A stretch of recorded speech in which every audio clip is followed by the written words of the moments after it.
Muy buenas noches. Estamos en la nueva temporada de Hablando de Política a través de Universal TV Digital y en esta oportunidad vamos a tener una interesante entrevista con el parlamentario andino, el licenciado Javier Fernando Arce Alvarado, con quien esta noche hablaremos acerca de la crisis democrática en el Perú. Exactamente son las 8 de la noche, y algunos minutos más adelante, y tendremos la oportunidad de escuchar cuáles son las opiniones políticas que tiene el parlamentario en relación a diversos temas, entre ellos el tema de la situación política actual, el problema de la crisis que está atravesando el país. Hay que considerar de que el parlamentario Fernando Arce es arequipeño, ¿no? Y ha tenido una experiencia congresal. Asimismo, ha sido teniente alcalde de Santa Rosa y por lo tanto, casi toda su trayectoria política ha sido en este campo y en el campo de la administración pública. Ok, correcto. Licenciado Fernando Arce, buenas noches. ¿Cómo está? Buenas noches, gracias por la entrevista. Un fuerte abrazo para nuestro amigo y querido hermano Ricardo García. Es cierto, fui teniente alcalde, el más joven del país, el año 1996, del distrito de Santa Rosa, y luego también en mi trabajo gremial he dirigido el Frente Nacional de los Pueblos Unidos del Perú. Y bueno, gracias al apoyo de la ciudadanía de Costa, Sierra y Selva, fui elegido como parlamentario andino, invitado por el acuerdo político, la alianza con el Partido Perú Libre y el bloque magisterial de Pedro Castillo, y también fui ministro de Agricultura. Ok, después de toda esta experiencia que tenemos, ¿cómo usted analiza la situación actual, licenciado Javier Fernando Arce? ¿Qué cree usted que estamos en una crisis política en el país que se refleja en una relación del Congreso de la República con la población de manera crítica? ¿O usted cree que estamos en buenas condiciones? No, veo que hay una crisis principalmente por la falta de experiencia, ¿no?, de los miembros del gabinete ministerial, y sobre todo porque son personas que no conocen la realidad del Perú profundo. Yo que viajo bastante por los lugares de fronteras, el interior del país, los pueblos originarios, vemos que la gente está hastiada de la clase política porque no hay el tema de la descentralización, no hay esa identificación con esos sectores que hasta ahora no tienen servicios básicos, no tienen apoyo en el tema de seguridad. Los agricultores prácticamente pierden sus productos y los más beneficiados son los intermediarios. Y en ese punto no existen mesas de trabajo, y si hay mesas de trabajo, de repente son, como dicen los mismos pobladores, ciudadanos y hasta las mismas autoridades, son temas de paseos, porque no hay temas concretos, no hay el verdadero presupuesto, no hay el conocimiento y principalmente, ¿no?, lo que ataca al Perú durante 30 años, el tema de la corrupción, que todo se queda en la corrupción y al final el ciudadano de a pie es el más perjudicado. Ok, entendemos entonces, de acuerdo a lo que usted está expresando, de que realmente estamos en una situación crítica y en una crisis de representación. La población elige a sus candidatos, elige a dentro del sistema democrático, eligen a sus representantes, pero se dan con la sorpresa finalmente, y esto es parte de nuestra historia, de que los representantes elegidos resulta que no son aquellos que velan por los intereses de la población en general, sino por sus propios intereses. ¿Es correcta esta apreciación, licenciado? Lo dicen las encuestas, lo dice la misma población, las mismas ciudadanías. Eh, Usted mismo puede comprobar que los gobiernos regionales principalmente están devolviendo dinero al tesoro público porque no tienen capacidad de gasto, no hay esa identificación con la población, no se invierte en educación, no se invierte en cultura. Lo único que hacen los candidatos electos o los alcaldes, las autoridades, es sembrar cemento para ver dónde ganan de una y otra forma. Y entonces falta humanizar la política y principalmente falta que nuestros gobernantes tiendan el diálogo, tengan las puertas abiertas a la población y de antemano, pues, ¿no? Se pudiera consolidar lo que yo siempre planteé desde un inicio, lo que es la reconciliación nacional, el consenso nacional y principalmente, pues, ¿no? El tema de que todas las fuerzas políticas dejen sus intereses personales teniendo una sola bandera y una visión país. Ok, esta interesante reflexión que usted hace al final, ¿no? Dejar los intereses, los intereses personales y velar por los intereses colectivos, forma parte de nuestros principios y valores, ¿no? En consecuencia, parece ser que hay una reversión cuando se llega a los altos cargos gubernamentales o en los distintos cargos políticos administrativos en el país. Nosotros hemos tenido una experiencia de dos tipos, y esto quiero que usted más o menos lo reflexione también para nuestros oyentes en relación a que hemos tenido un golpe de Estado. O sea, la intervención militar a lo largo de la historia es conocida y culmina en los años 80 con con el gobierno de Fernando Belaúnde Terry. Esta apertura democrática luego culmina con el cierre del Congreso y la instauración del gobierno y la relación que establece el presidente Fujimori, ¿cierto? En donde se cierra el Congreso y luego se convoca elecciones para la constituyente democrática. Entonces tenemos ahí una aparente dictadura política. Luego, ahora en los años recientes tenemos otra experiencia que no sé si usted considera inédita, la de que el Congreso, a partir de la caída del señor Castillo, ¿cierto? Empieza a tener mayores atribuciones. Entonces, ¿usted cree que estamos en esta crisis democrática en lo que se llama y lo que se ha venido llamando una dictadura congresal? ¿Usted cree que esta es una experiencia inédita que tenemos en el país en donde el Congreso cada vez tiene más poder y puede elegir a tal punto que puede realmente nombrar a nuevos integrantes de la Junta Nacional de Justicia? ¿Usted cree que es parte de esta crisis que tenemos? Sí, lo que yo veo, de repente soy muy franco en mis opiniones, en mis expresiones, que como nuestros hermanos congresistas, me incluyo, no tienen legitimidad ciudadana, la población prácticamente no los quiere en costa, sierra y selva, y no plantean ni proponen leyes a favor de esos sectores que más lo requieren, el tema educativo, el tema de salud, vivienda, saneamiento físico legal, etcétera. Prácticamente quieren controlar las instituciones, como usted mismo lo dice, ¿no? La Junta Nacional de Justicia, y en ese punto también el tema electoral, el tema de la RENIEC y diferentes instituciones para poder ver un tema de dictadura, de control total, ya que no pueden dominar a la ciudadanía para que de una u otra forma los próximos gobernantes, las próximas autoridades, sean a talla y medida de lo que puedan ellos hoy por hoy en la mesa directiva o de repente en el pleno del Congreso aprobar de acuerdo a sus intereses. Esa es mi posición. Ok, le agradezco por la respuesta muy franca que hace usted. Pero ahora viene el escenario próximo. ¿Qué vemos en el futuro próximo, licenciado Arce? Tal vez una marcha, una movilización general de la ciudadanía reclamando una democracia participativa, porque usted utiliza el concepto de democracia participativa, en realidad, de acuerdo a lo que hemos evaluado y visto en su propuesta, ¿cierto? Junto con un movimiento que vaya encarnando esos intereses que la población está reclamando. ¿Cómo usted ve los próximos días, semanas, meses en el país en términos de que realmente una participación electoral pueda bloquearse desde el punto de vista de unos miembros de la Junta Nacional y de la OMPE y del Jurado Nacional de Elecciones que puedan revelar determinados intereses particulares y no generales?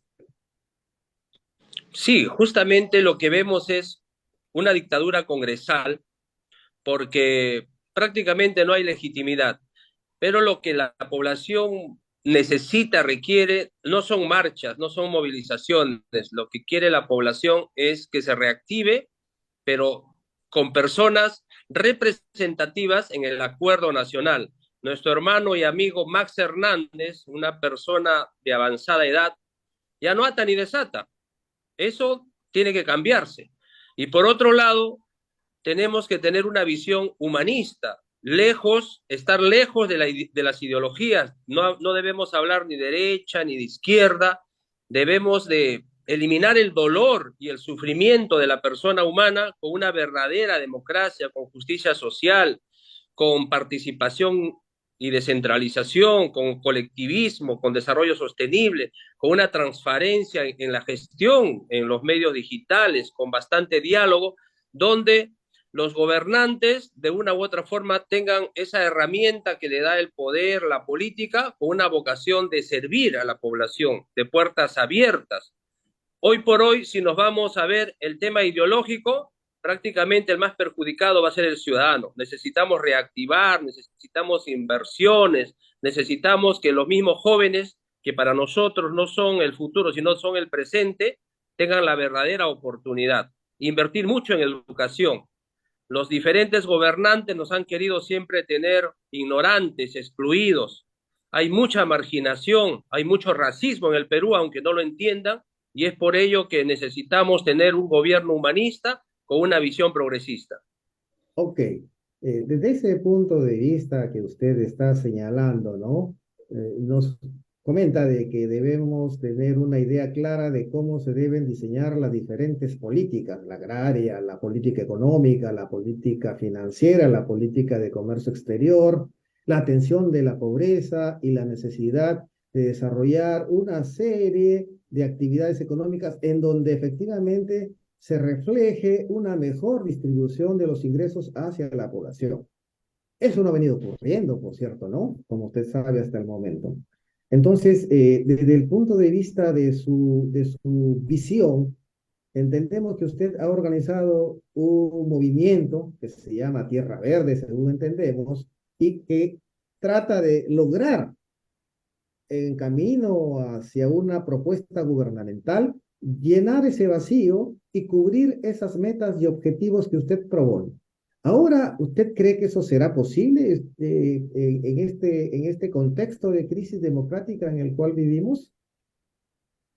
Es cierto, hay una crisis de representatividad. Nosotros estamos hace más de 3 años y medio impulsando un partido. En ese entonces, cuando hice un acuerdo político con el señor Pedro Castillo y el señor Vladimir Cerrón, fui invitado a Perú Libre, pero se estaba gestando el movimiento que nació en el Amazonas.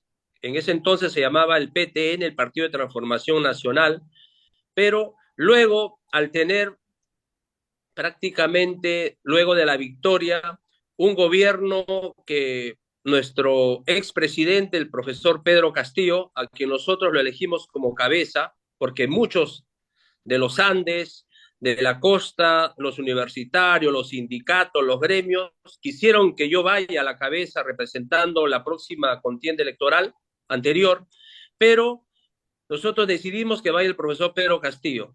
No voy a hablar mal de él, pero él, por su falta de preparación, por su falta de visión, se dejó rodear por gente corrupta, se dejó abrazar por gente con intereses particulares y hoy por hoy sabemos dónde ha llegado. Y es por ello cuando tanto Perú Libre como el mismo bloque magisterial le cerraba las puertas a aquellos ronderos, campesinos, agricultores, gremios, gente que con mucha esperanza votó por nosotros. Nuestros líderes, nuestros agremiados, nuestros militantes a nivel de costa, sierra y selva y fronteras, inclusive la gente del exterior, empezó a organizarse y dijeron, vamos a organizar el Partido Humanista, como siempre hemos tenido esa doctrina humanista, y ahí se cambió a Coalición Transformadora Tierra Verde, que es un partido que lo está construyendo el propio pueblo. No tenemos comités cascarones, tenemos comités que hacen formación política, tenemos muchos líderes humanistas y de una u otra forma este proyecto del pueblo se está organizando para poder de todas maneras participar en la próxima contienda electoral. Nosotros, bajo un acuerdo político, las anteriores elecciones municipales en octubre, hemos ganado 9 regiones a nivel de todo el país y hemos ganado 76 alcaldías. Es un partido muy fuerte y usted lo verá. Ya no existen los partidos tradicionales. Usted vaya a la estadística, las anteriores elecciones municipales de octubre han ganado los gobiernos regionales, los movimientos regionales, o sea, el ciudadano de a pie del Perú profundo. Y es por ello que nosotros, con bastante optimismo, vemos que este partido político nacional, Tierra Verde, que es humanista, que tiene como visión eliminar el dolor y el sufrimiento de la persona humana, con una verdadera participación económica, política, deliberativa, con una visión de transformación, de inversión privada, inversión pública y consolidar la verdadera política pública que necesita el país. Tenemos mucha esperanza en que podamos tener las próximas elecciones, una vez que estemos inscritos en el Jurado Nacional de Elecciones, una bancada fuerte, con un gobierno transparente y sobre todo que tenga representantes muy capacitados de las diferentes regiones para consolidar la verdadera descentralización, la verdadera regionalización. Ah, correcto, licenciado. Es interesante la propuesta que nos hace, pero ¿cuál es el contenido de su programa, de su propuesta en términos? Está destacando el desarrollo de la persona humana, ¿no? Recuperar los valores perdidos y dentro de ellos una lucha contra la corrupción, extender los brazos de solidaridad, de cooperación entre los seres humanos. Y esa es una propuesta desde el punto de vista del orden moral. ¿Cuál sería el contenido del punto de vista de lo que se exige en términos de una gestión gubernamental? Hablemos ahora de las políticas gubernamentales, ¿cierto? Porque ahí la falla que usted ha notado con el último presidente elegido en el país es de que desconocía y de todo, no tenía un conocimiento de lo que significa ser un estadista. Un estadista es aquella persona, evidentemente, que conoce cómo funciona el Estado y cómo se deben ejecutar las políticas más importantes en el país, dentro de ello la política económica, y asimismo debe ser una persona que tenga capacidad de predicción, capacidad prospectiva, como le llamamos, capacidad de mirar al futuro, porque el futuro para el país, como usted sabe perfectamente, es un futuro un poco dificultoso atendiendo las condiciones mundiales, el cambio climático, el conflicto China-Estados Unidos, entre otras cosas, desde el punto de vista de los conflictos bélicos que se están observando. Y en esas condiciones nuestro país, siendo de naturaleza tal que solo puede subordinarse a esas condiciones generales, exige un estadista de talla tal que permita tener ese liderazgo que se requiere. ¿Cómo podría usted más o menos expresar el recorrido y tener una percepción de lo que podría ser los escenarios próximos en el país? El Perú es un país inmensamente rico. Yo he tenido la oportunidad y la suerte de tener como invitados a diferentes parlamentarios andinos de Chile, por ejemplo, de Colombia también, y ellos me han dicho qué hermoso es el país en todo aspecto: agricultura, minería, sus valles, para hacer muchas inversiones, pero ¿cuál es lo fatal? ¿Cuál es lo negativo? Que no hay infraestructura, no hay conectividad, no hay servicios básicos y mucha corrupción. ¿Qué necesita el Perú? Pero lo estoy planteando como un ciudadano más, ni siquiera como parlamentario andino, porque mi partido político, por el tema democrático, va a tener que ir a las elecciones primarias y va a tener que escoger a su candidato presidencial, del Congreso, a los representantes de cada localidad a nivel congresal y a nivel de regiones, pero lo digo como un ciudadano más.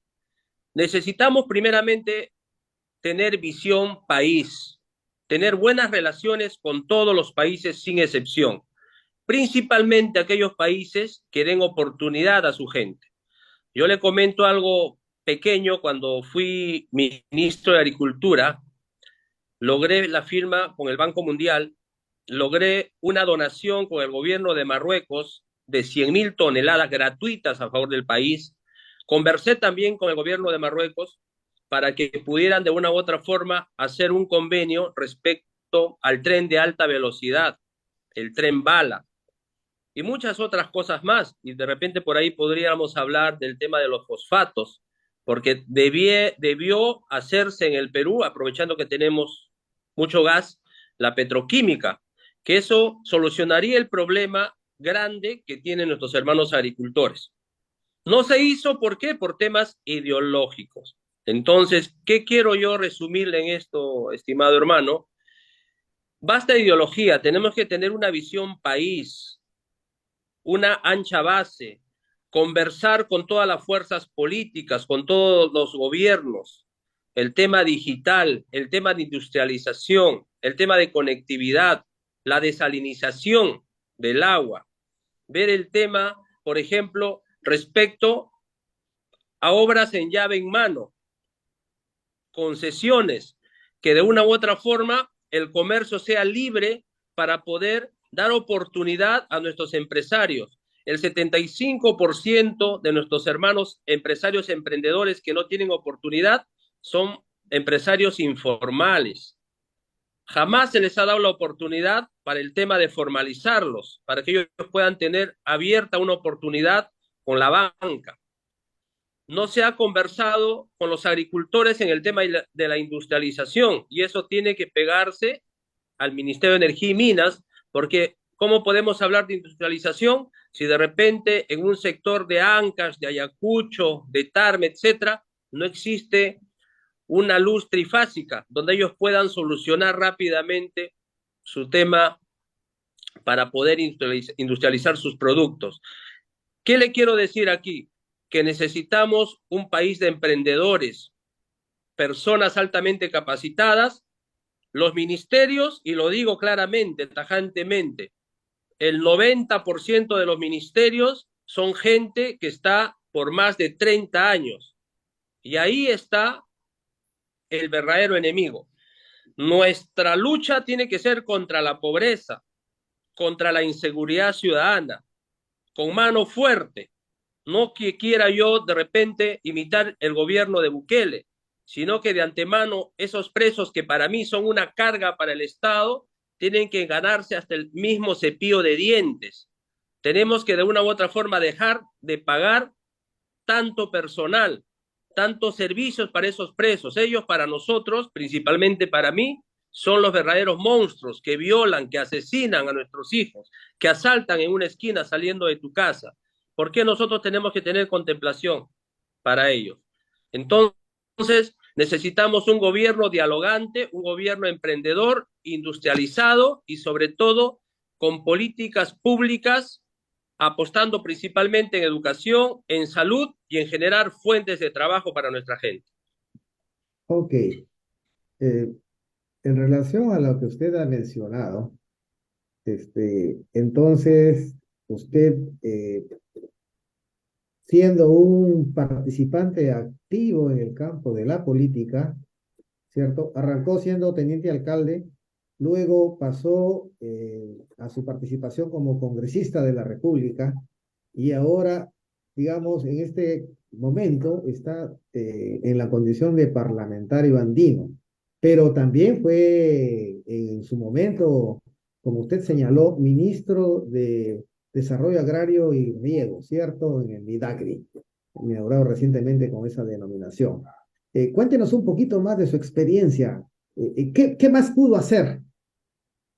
Que no pudo concluir el periodo y la experiencia como ministro, pero ya tiene pues algo de esa experiencia alcanzada. ¿Qué más, cuáles eran sus proyectos? Porque recordamos que a usted lo cuestionaron diciendo de que no tenía la experiencia para el cargo, que no era el especialista agrario, que en realidad muchos reclamaban con Beagro y otras organizaciones estuvieron detrás de esa, y el comercio publicaba, ¿cierto? Entonces, yo pienso de que si uno tiene la capacidad suficiente, la convicción, el conocimiento y un poco de experiencia, puede ser capaz de incurrir, de participar en diversos rubros, en actividades diversas y formar equipos multidisciplinarios acompañándose de los mejores asesores. ¿Qué más le faltó a usted, licenciado, para que pudiera realmente completar un ciclo en el Ejecutivo en tal condición como ministro?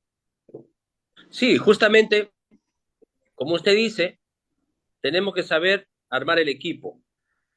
Nosotros estuvimos armando un buen equipo, un equipo selecto, pero todo lo que era y que acompañaba a Pedro Castillo era malo para la prensa, era malo para los políticos tradicionales. Ellos necesitaban gente, pues, de repente con muchos títulos, pero el mejor título yo lo puedo tener porque yo vengo de la pobreza y yo me reúno semanalmente con mis campesinos, con mis ronderos. Yo conozco qué es lo que falta en diferentes lugares de la patria.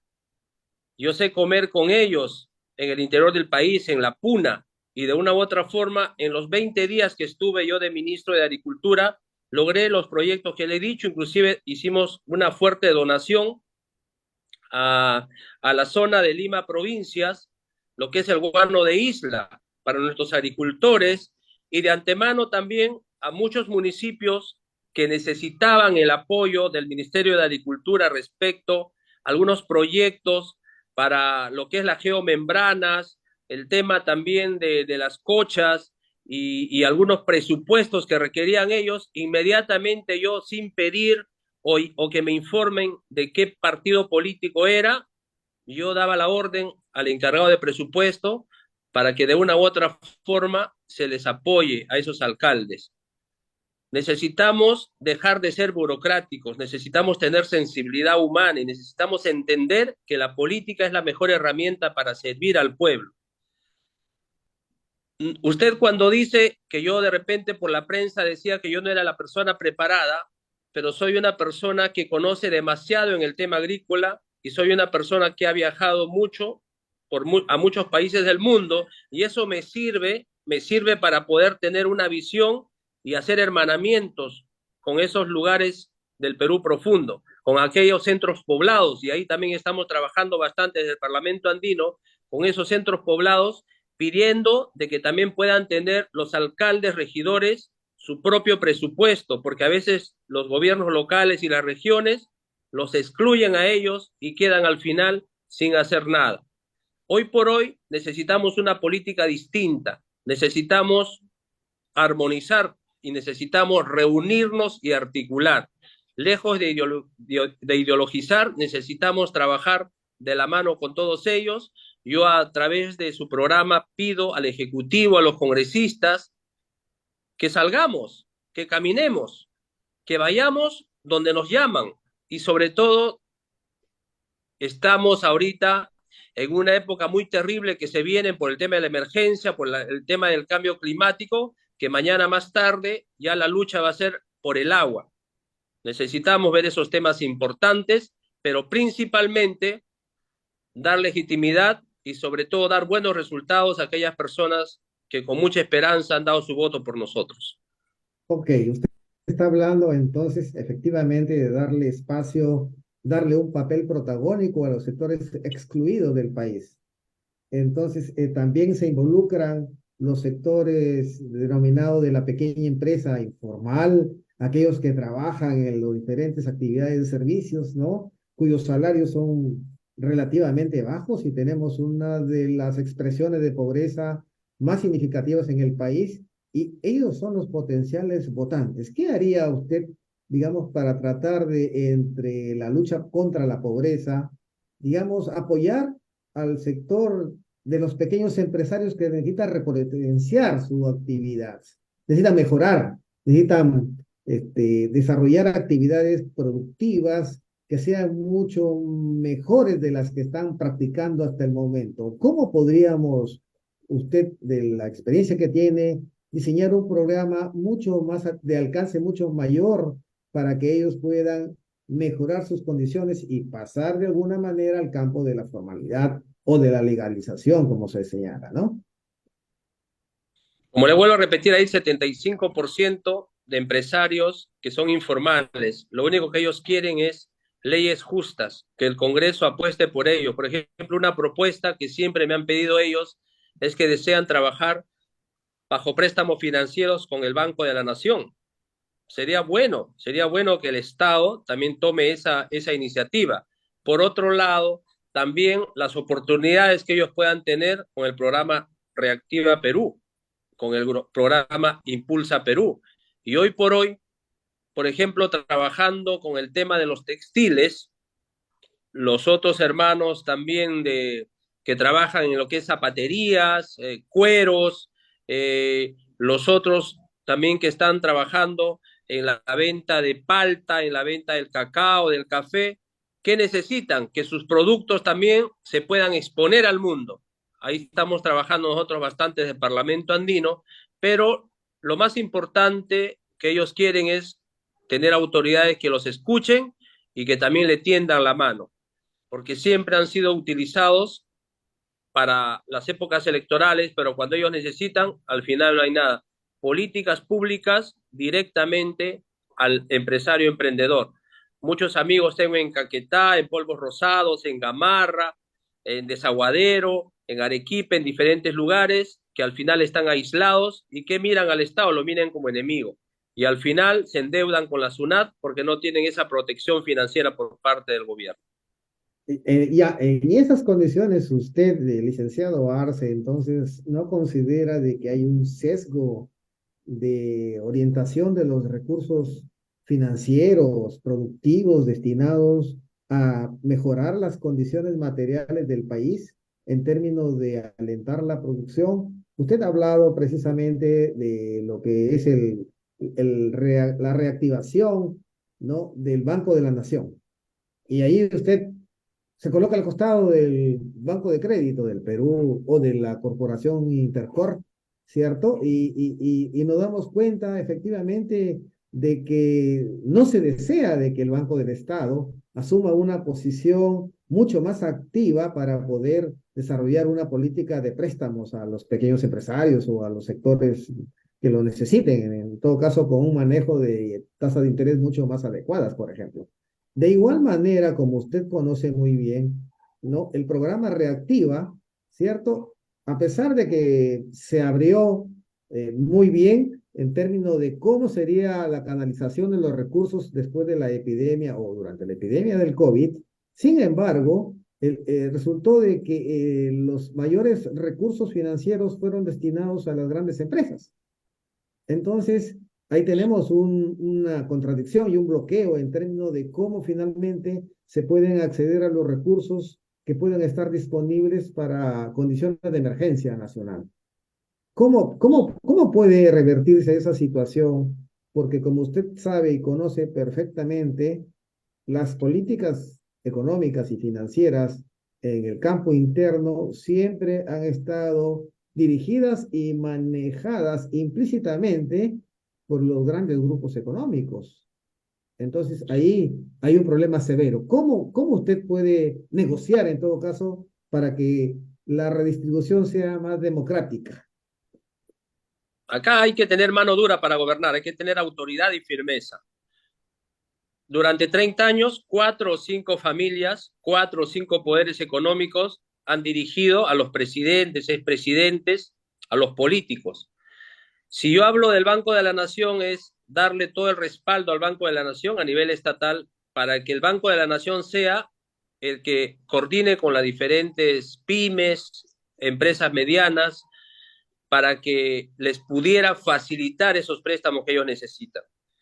Mucho se le da el respaldo al BCP, al Interbank, a esos bancos transnacionales, y yo aprovecho para decirle a usted, de repente usted, por su amplio conocimiento, sabe, ¿no?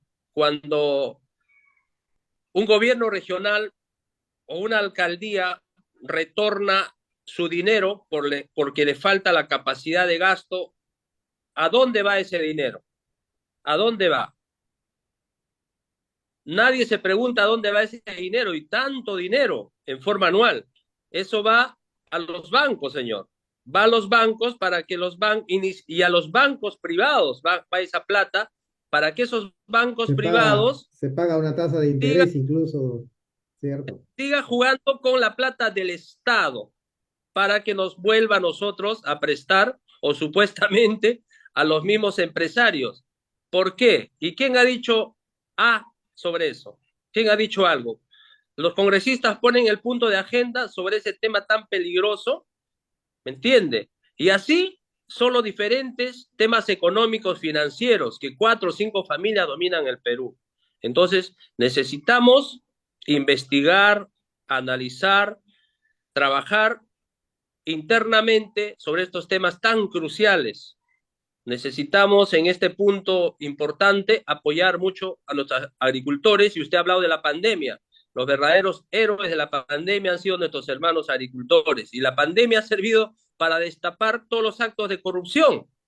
¿Cómo puede ser posible que tengamos familiares muriendo y estemos negociando con oxígeno, negociando con mascarillas, con vacunas?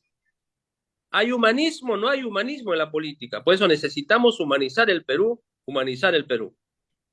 Ok, y ya muy bien, y atendiendo esta condición de corrupción que atraviesa todos los niveles en el Estado peruano y en las instituciones, realmente resulta siendo una tarea gigantesca aparentemente para un jefe de Estado, ¿cierto? E intervenir para poder realmente cambiar esas condiciones a partir de los cuales se manejan las comisiones cuando se contrata cualquier tipo de servicio o inversión de un proyecto, por ejemplo, o el famoso diezmo que se paga, ¿cierto?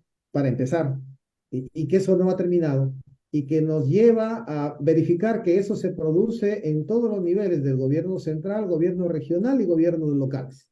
¿Usted cree en esas condiciones que un Estado federativo podría cambiar esas cosas? Porque se está comentando, ¿no? Luego de la experiencia de Puno, por ejemplo, ¿no? Que se señalaba que Puno podría desafiliarse del Estado peruano y que podría armarse un Estado independiente. Y salió por ahí la propuesta y se menciona muchas veces de que los gobiernos que tienen una estructura federativa pueden ser más y mejor canalizados los recursos y las capacidades para que pueda funcionar mejor el Estado. ¿Es correcto lo que se está mencionando o usted tiene una posición diferente sobre una oposición entre una estructura centralizada del Estado y una propuesta de descentralización a través de gobiernos federales? Lo que hace falta en el Perú es tema de representatividad, lo repito. Muchas autoridades, usted mismo lo sabe, ministros, directores, no pueden ir a Puno, no pueden ir a Cusco, no pueden ir a Arequipa, ¿no? Y quien le habla, a veces quedo mal con ellos porque me invitan muchas veces, hasta yo no puedo ir, y converso muchos con esos sectores, principalmente los comuneros. Ellos no quieren parcelar, ellos quieren, se sienten más peruanos que nosotros mismos. Pero lo más importante aquí es que debemos trabajar con un tema lejos de las ideologías. Sentimos a veces que el Estado no quiere, no quiere apoyar el tema de la descentralización porque quiere apoyar todo su esfuerzo, todos los recursos, su presupuesto al tema de Lima Metropolitana. Pero yo le puedo dar un ejemplo. Cuando yo era ministro de Agricultura, dije lo siguiente. Dentro de Agricultura está, por ejemplo, SENASA, Agro Rural, Agroideas, INI, etcétera. Son diferentes instituciones que agrupan al Ministerio de Agricultura. En la mañana, a un vecino de Ayacucho, por ejemplo, envío a Agro Rural a las 9 de la mañana. A las 10 de la mañana envío a INIA. A las 11 envío a SENASA. A las 12 a otra institución. ¿Qué pasaría si nos articulamos o los diferentes órganos del Ministerio de Agricultura se ponen de acuerdo y solamente va una camioneta con 2 o 3 personales de uno y otro organismo? Se reduce tiempo, se reduce economía, presupuesto, y dejas que esa plata que se ahorra por parte del Ministerio de Agricultura, estoy hablando del Midagri, pueda ser destinado otros temas. Ese es por un lado el ejemplo. Por otro lado, el tema de Caliwarma, Cajamarca. Usted puede Sí, visitar Cajamarca. Yo he ido a esos lugares muy alejados, donde hay niños que tienen, y fui inclusive con dos parlamentarios andinos de Chile, tienen una galleta, un atún, un frugos y no sé, otro alimento. Eso le dura un día. la leche reconstituida también tienen ahí que ahora Gloria interviene. Tantas cosas que afectan. Un niño tenemos que apoyarlo de 0 a 8 años. No solamente exigirle estudios, sino darle un tema alimenticio, nutritivo, y eso lo estamos viendo en los marcos normativos del Parlamento andino, porque si a un niño no lo alimentamos bien de 0 a 8 años, ¿qué vamos a tener en el futuro? Así nos quieren tener. Entonces, el enemigo principal es la corrupción, la pobreza, la delincuencia, y sobre todo esos políticos que piensan de que llegar a la política es la oportunidad de su vida.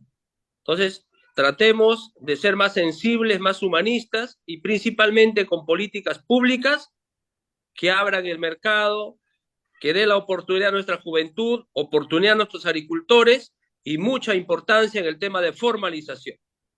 Ok, ahora, dentro de algunas preguntas específicas que nos están lanzando algunos oyentes, en el campo del turismo, por ejemplo, usted sabe que tenemos un potencial turístico muy grande, ¿no? En nuestro país, y a diferencia de otros países como España, que tiene un promedio de 80 millones de turistas, acá con la justa llegamos a algunos millones, poquitos, todavía visibles, con un potencial turístico muy grande. Más o menos, ¿qué idea a usted le llega para poder reactivar algunos campos específicos, como este del turismo, que pudieran mejorar la condición de nuestro país?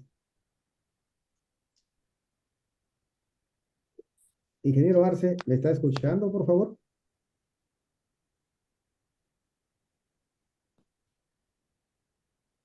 Sí, sí, sí le escucho, sí le escucho. Ok, no sé si está correcta la pregunta que le he mencionado acerca de promover el turismo, hacer una promoción mucho más intensa de la actividad turística, ¿no? Ligado con la parte gastronómica. Y entonces necesitamos hacer un programa de reactivación para que el turismo sea mucho más activo. ¿Qué ideas usted más o menos considera en ese campo que se podrían hacer? Bueno, nosotros ya lo venimos trabajando, no estamos esperando, sino venimos trabajando. Quien le habla ha presentado al Parlamento andino más de 8 o 10 propuestas para declarar de interés nacional y a través de los países del Parlamento andino como referentes culturales en Jaén, Cajamarca, en Ayacucho, en Cusco, recientemente también en Miramar y en otros lugares, para poder un poco poner en vitrina del mundo tanto turismo, tanta riqueza arqueológica, natural y riqueza cultural a la UNESCO y otros países del mundo.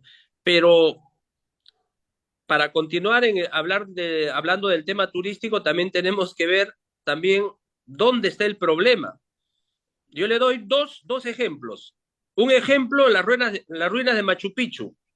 Ok, Podemos hablar, por ejemplo, de turismo, pero ¿por qué no vamos hasta el fondo?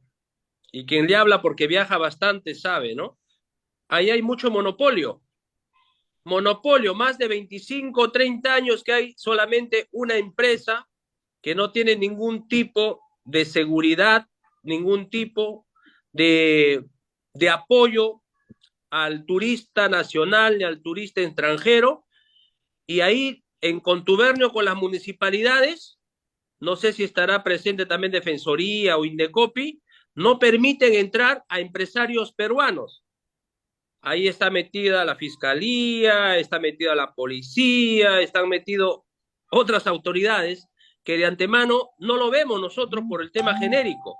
Entonces, ese es un punto importante que a ustedes como periodistas les puedo dar yo esa tarea para que puedan investigar. Y así como existe en Machu Picchu, existen en otros temas. ¿Por qué no empezamos a hablar de turismo o hacer el despegue turístico, pero principalmente con oportunidad para todas las empresas? que de una u otra forma puedan beneficiarse.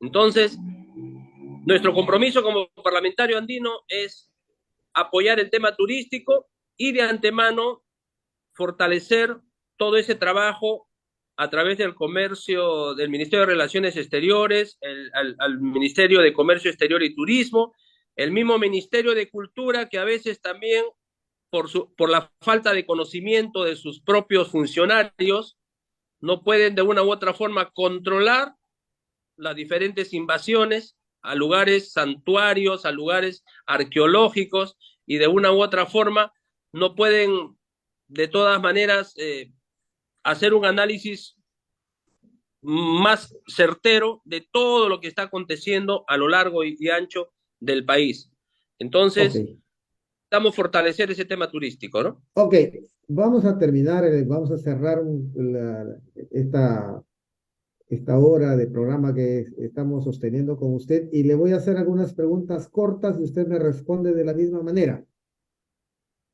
Licenciado Javier Fernando Arce Alvarado, presidente de la República del Perú.